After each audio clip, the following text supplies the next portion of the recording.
حاجی بزنش. چی رو بزنم؟ هی میگی بزن. پلنگه رو دیگه، پلنگه رو بزن. مرد سای مگه مال مولکه؟ این تنها پلنگ مازندران رو باید زنده بگیریمش. حاجی گرفتی ما رو، مگه میخوای مرغ بگیری؟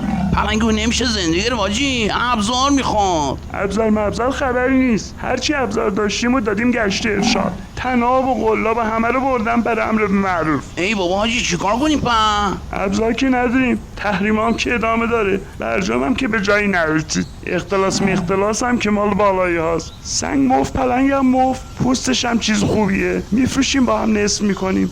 چشماتو ببند و یه لبیک یا عظما بگو بزن.